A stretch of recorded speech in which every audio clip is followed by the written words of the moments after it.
Konnichiwa मिनासान, स्वागत है आपका हमारे ह्यू एक्सप्लेन चैनल पे, जहां एनिमे देखी ही नहीं समझी भी जाती है। जरा सोचिए, अगर एक लड़के से ही 5 बहनें प्यार करने लगे और वो लड़का उनका भाई निकले तो क्या होगा। और ऐसे ही ये एनिमे द सियोंजी फैमिली चिल्ड्रन एक ऐसी फैमिली जिसमें ट्विस्ट और फनी मोमेंट भर भर के है। चलिए बिना किसी देरी के इस कहानी की दुनिया में इस फैमिली का राज खोलते हैं। एपिसोड की शुरुआत होती है एक अल्ट्रा रिच फैमिली से। सियोंजी फैमिली एक ऐसी फैमिली जिसका अपना प्राइवेट मेंशन है, जहाँ पर दर्जन ऑफ सर्वेंट काम करते हैं और जहाँ रहते हैं 7 खूबसूरत भाई बहन। और फिर एंट्री होती है हमारे मेन कैरेक्टर अराता की, जो कि अपने छोटे भाई सियोन से एक सीरियस सवाल करता है, भाई तूने अपनी गर्लफ्रेंड कैसे बनाई। लेकिन सियोन कैजुअली जवाब देता है, भाई वो तो बस ऐसी ही बन गई। लेकिन अराता यहीं पर चुप नहीं होता, वो सियोन से और ज्यादा डिटेल मांगने लगता है। तभी सियोन थोड़ा सा सीरियस होकर कहता है, मुझे पता है कि तुम बड़े भाई हो, लेकिन इसका मतलब यह नहीं कि तुम हर चीज का प्रेशर लो। और फिर सियोन एक सवाल पूछता है, वैसे उस लड़के का क्या हुआ जिसे तुम पसंद करते हो। और अराता शर्माते हुए कहता है, मैं अभी भी ट्राई कर रहा हूँ। इस पर सियोन कॉन्फिडेंटली बोलता है, भाई तुम सियोंजी फैमिली के बड़े लड़के हो, तुम किसी भी लड़की को अपनी गर्लफ्रेंड बना सकते हो। लेकिन अराता जवाब देता है, मुझे अपनी किस्मत पर इतना भी भरोसा नहीं है। और तभी सीन में एंट्री होती है 5 बहनों की। ये सब क्यूरियस होकर पूछती हैं, तुम दोनों यहाँ पर क्या डिस्कशन कर रहे हो। और सबसे पहले इंट्रोडक्शन होता है और बगल में आपको इनकी एज भी दिखाई जा रही होगी। सबसे पहले ओका और उसके बाद सियोन और फिर मिनामी। और इन सभी में से सबसे बड़ी सिस्टर बिनारी, जबकि सबसे छोटी और क्यूट वाली कोतोनो। और अभी तक अराता सेफ भी होता है, लेकिन ओका और सियोन एकदम से गेस कर लेते हैं कि वो किस बारे में बात कर रहे थे। और ये बात पता चलते ही वो सभी उसका मजाक बनाने लगते हैं। लेकिन सियोन सीधा ही बॉम्ब फोड़ देता है और चिल मूड में कहता है, अराता ओका के फिगर की तारीफ कर रहा है। और अब बस क्या था, अराता गया। ये सुनते ही ओका लिटरली गुस्सा होकर अपने डॉग को कमांड देती कि जाओ अराता के पिछवाड़े को काट दो। बेचारा अराता एक तरफ डॉग के काटने का दर्द और दूसरी तरफ बहनों की नॉन स्टॉप हंसी, वो सबको समझाने की कोशिश करता है, लेकिन उसकी बातों पर कोई भी ध्यान नहीं देता। और तभी हमें एक अनएक्सपेक्टेड ट्विस्ट पता चलता है कि रूम नंबर 8 ये मूवमेंट था अराता और कोतोने के बीच का एक ऐसी बात जो सबके लिए शॉकिंग बन जाती है। लेकिन वो बात क्या थी, अभी के लिए ये बात एक राज ही होता है। और अब बात आ जाती है अराते की सोच पर। सब उसकी गंदी सोच का मजाक बनाने लगते हैं, स्पेशली उसकी बहनें भी। लेकिन तभी सबसे बड़ी बहन बानरी एक एक करके सबकी वीकनेसेस एक्सपोज कर देती है और सबको एकदम चुप करवा देती है। और फिर मिनामी बोलती है, भले ही बड़े भैया की सोच गंदी है, लेकिन वो दिल के बहुत अच्छे इंसान है। ये सुनकर अराता खुशी के मारे मिनामी को हक करने के लिए आता है, लेकिन मिनामी फुल पावर पंच मारकर उसे वहीं पर ढेर कर देती है। और फिर ओका सियोन से कैजुअली पूछती है, बाय द वे क्या तुम सैटरडे को फ्री हो, क्योंकि सैटरडे को सब लोग मिलकर कोतोनो का बर्थडे सेलिब्रेट करने वाले हैं और उसके बाद प्लान है कि वो लोग बाहर घूमने जा सकते हैं। लेकिन सियोन कैजुअली कहता है, मैं तो बिजी हूँ, गर्लफ्रेंड के साथ डेट पर जा रहा हूँ। पर बेचारा अराता उससे तो कोई कुछ पूछता ही नहीं है। अब सीन नेक्स्ट डे में स्टेशन पर शिफ्ट होती है, जहाँ पे 5 बहनें स्टेशन में एक साथ होती हैं और सभी लोग उन्हीं को देख रहे होते हैं। और ऐसा हो ही क्यों ना, इन 5 बहनों के अपने अपने फैन क्लब है। हाँ सही सुना, फैन क्लब्स। और सियोन भी किसी से कम नहीं, वो लड़कियों के बीच में काफी ज्यादा पॉपुलर है। लेकिन अराता उसकी पॉपुलैरिटी बस लड़कों तक है, क्योंकि उसकी बॉडी काफी ज्यादा अच्छी है। और अब सीन शिफ्ट होता है स्कूल के वॉशरूम में, जहाँ सियोन और अराता आपस में बातें कर रहे होते हैं। और सिर्फ बाहर के लोग यही देखते हैं कि वो दोनों कूल बॉयज हमेशा लड़कियों के साथ रहते हैं, लेकिन ये कोई भी नहीं जानता कि उनकी असली जिंदगी कैसी चल रही है। उनका हर दिन उनके घर में जैसे एक ऑपोजिशन पार्टी से फाइट करने जैसा होता है, और ये पार्टी और कोई नहीं बल्कि उनकी बहनें ही हैं। और अराता बोलता है कि हम फाइट बैक भी नहीं कर सकते हैं, क्योंकि पेरेंट्स भी इन्हीं का साइड लेते हैं। और इसी वजह से जब भी वो बचपन में गलतियां करते थे, वो दोनों बहुत ही ज्यादा मार खाया करते थे। और इसी कन्वर्सेशन के बीच में हमें उनकी बहनों के बारे में और कुछ डिटेल मिलते हैं, जैसे सबसे बड़ी बहन बानरी एक प्रेस्टिजियस यूनिवर्सिटी की फेरिस और फ्यूचर में नर्स बनने वाली है। लुक, ब्रेन और मैच्योरिटी एकदम टॉप क्लास की। फिर आती है Siya, current science club president और पूरे स्कूल में नंबर 1 होल्डर, कूल, क्लाइम और अल्ट्रा टैलेंटेड, इसे पूरे स्कूल में पसंद किया जाता है। और फिर आती है ओका, एक ऐसी ऑलराउंडर जो एकेडमी और स्पोर्ट्स में दोनों में टॉप करती है, स्विमिंग और ट्रैकिंग सब में फर्स्ट। और लोग भी इसे काफी ज्यादा पसंद करते हैं, तो ये शायद नेक्स्ट स्टूडेंट काउंसिल प्रेसिडेंट बन सकती है। और अब आती है मिनामी, एक सच्ची प्रोडिजी, जूनियर हाई स्कूल में लगातार 3 बार टेनिस में चैंपियन और फ्यूचर में ओलंपिक एथलीट भी बनने वाली है। टैलेंट के नाम पर सिर्फ मिनामी। और सबसे छोटी बहन कोतोनो, क्यूट, इंट्रोवर्ट और सरप्राइजिंगली सुपर पॉपुलर भी। लेकिन ट्विस्ट तो ये है कि सियोन सडनली रिवील करता है कि कोतोनो ने अराता को लव कन्फेस किया था। भाई यहाँ चल क्या रहा है, कुछ समझ नहीं आ रहा। तो कोतोनो का कन्फेस सुनते ही अराता कहता है, नहीं नहीं वो तो बस एक सिबलिंग वाली वाइब थी, मतलब बंदा कुछ ना कुछ छुपा रहा है। और फिर एंट्री होती है उस लड़की की, लाला, जिसे अराता एक्चुअली पसंद करता है। और अब सीन शिफ्ट होता है घर पर, जहाँ पे अराता कंफ्यूज होता है कि वो लाला को फ्रेंड रिक्वेस्ट भेजे या नहीं, लेकिन डर के मारे वो प्लान कैंसिल कर देता है क्योंकि रिजेक्ट होने का डर तो सबको ही होता है। और तभी रूम में एंट्री होती है ओका की। वो अराता से उसके नोट्स मांगती है, पर जैसे ही वो नोट्स देखती है वो शॉक हो जाती है क्योंकि अराता ने वो नोट्स एकदम क्लियर और ऑर्गेनाइज तरीके से लिखा होता है।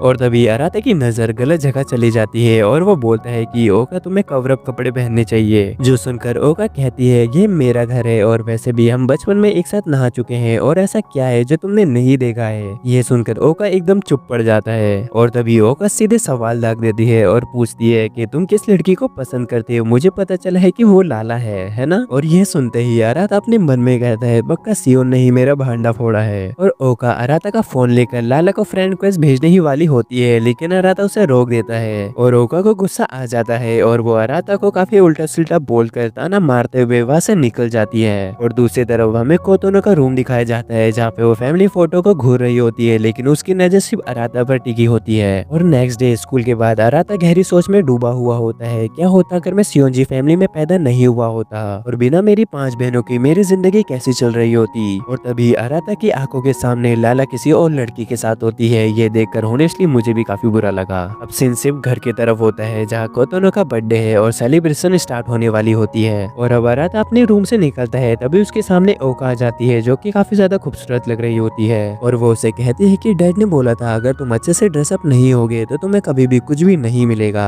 और ओका भी अराता की तारीफ करती है और सभी लोग डाइनिंग टेबल पर पहुंच जाते हैं, लेकिन अराता के दिमाग में कुछ और ही चल रहा होता है। वो सोच रहा होता है अपना फ्यूचर, अपनी शादी और बच्चों के बारे में। तभी माहौल में टेंशन घुल जाती है। मिनामी और ओका के बीच में झगड़ा शुरू हो जाता है क्योंकि मिनामी ने ओका के एयरबड्स गुम कर दिए थे। तभी लोग इन दोनों को शांत करने की कोशिश करते हैं, लेकिन इन दोनों में से कोई भी नहीं सुन रहा होता है। और तभी अराता जोर से चिल्लाता है और कहता है तुम दोनों बहनें हो, तुम्हें ऐसे लड़ना शोभा नहीं देता। ये सुनकर दोनों बहनें थोड़ा शर्मिंदा हो जाती है और अराता के ये करने से सभी लोग खुश हो जाते हैं। और तभी एंट्री होती है उनके फादर की और वो अपने बच्चों को एक साथ देखकर काफी ज्यादा खुश हो जाते हैं। और अब पार्टी शुरू करने से पहले वो कहते हैं मुझे तुम सबसे एक जरूरी बात कहनी है। मुझे ये बात तुम्हें पहले ही बता देनी चाहिए थी, लेकिन मुझे लगता है कि कोतोनो के 15 बर्थडे पर कहना परफेक्ट होगा। और इससे पहले मैं कुछ और बोलूं, मैं रिपीट करता हूँ कि मैं तुम सबसे बहुत ज्यादा प्यार करता हूँ। और फिर उनके फादर फाइनली वो बात बोल देते हैं जो सुनकर सबके होश उड़ जाते हैं। सच तो ये है कि तुम सभी लोग रियल सिबलिंग नहीं हो। ये सुनकर वो माहौल पूरा शांत हो जाता है और उनके डैड कैजुअली कहते हैं कि एक्चुअली तुम सभी को अडॉप्ट किया गया है, बस मिनामी और सियोन ही रियल सिबलिंग है, बाकी कोई भी ब्लड रिलेटेड नहीं है। और वो ये भी बताते हैं कि ये डिसीजन उन्होंने अपनी वाइफ से पूछ के लिया था और आज के बाद वो कभी भी अपने बच्चों से झूठ नहीं बोलेंगे। फिर वो कहते हैं कि चलो अब पार्टी को एंजॉय करते हैं, लेकिन दूसरी तरफ सभी लोग अभी भी शौक में थे। और डिनर के बाद सभी सिबलिंग्स एक ही रूम में गैदर हो जाते हैं और कुछ सीरियस बातें करने लगते हैं, लेकिन मिनामी एकदम नॉर्मल बिहेव कर रही होती है जैसे कुछ हुआ ही ना हो।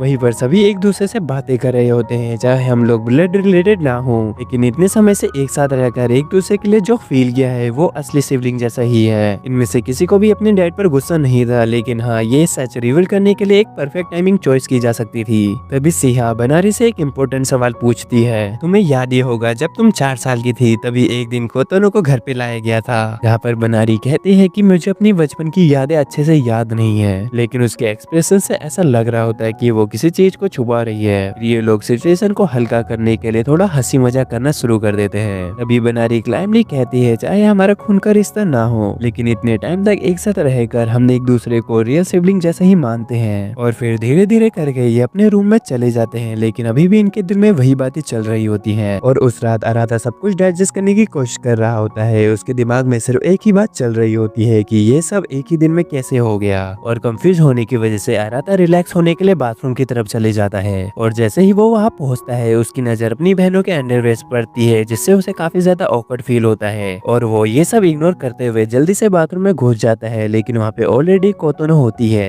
दोनों एक दूसरे को देखकर एकदम पैनिक हो जाते हैं। अराता बिना सोचे समझे तुरंत बाहर भाग जाता है और घबराते हुए कहता है तुम कोई निंजा हो क्या, कम से कम थोड़ा आवाज तो क्या करो। और तभी अराता वहाँ से जल्दी से निकलने ही वाला होता है, लेकिन तभी कोतोनो उसे रोककर अपनी मदद करने के लिए कहती है। और फिर सीन शिफ्ट होता है। अराता कोतोनो को नहलाने में मदद कर रहा होता है और अराता कहता है कि तुम 9th ग्रेड में हो कोतोनो और अभी भी तुम्हें नहाने में मदद चाहिए। तुम्हारे क्लास के बच्चों को ये पता चला तो वो तुम्हारा मजाक उड़ाएंगे। लेकिन कोतोनो सॉफ्टली बोलती है मुझे तुम्हारी स्ट्रेंथ काफी ज्यादा पसंद है। ये सुनकर अराता एक साइड सेकंड के लिए कुछ नहीं बोल पाता, लेकिन अपने एक्सप्रेशन को कंट्रोल करते हुए वो सिर्फ इतना बोलता है, ज्यादा देर तक अंदर मत रहना वरना तुम्हें ठंड लग जाएगी, और वो वहाँ से जाने लगता है। और दूसरी तरफ सीन ओका और सियोन की तरफ शिफ्ट होता है, जहाँ दोनों बैठकर कोतोनो के बारे में बातें कर रहे होते हैं। ओका थोड़ा इमोशनल होकर कहती है, मुझे कोतोनो के लिए काफी बुरा लग रहा है, उसके बर्थडे के दिन ही उसे इतनी बड़ी बातें पता चली, और वो सबसे छोटी है, इसलिए हम सबकी रिस्पॉन्सिबिलिटी बनती है कि हम सब उसका सपोर्ट करें। और सियोन भी एग्री करते हुए कहता है, हाँ होनेस्टली मुझे भी इस बात पर बिल्कुल भी यकीन नहीं हो रहा है जो भी आज हुआ। तभी ओका उससे कैजुअली पूछती है, अराता ने इस बारे में कुछ कहा तुमसे? इस पर सियोन उसे टीज करते हुए कहता है कि तुम्हें सच में उसकी इतनी ज्यादा चिंता हो रही है। ओका थोड़ा डिफेंस करते हुए बोलती है कि ऐसा कुछ भी नहीं है। ओका सियोन को समझाते हुए कहती है,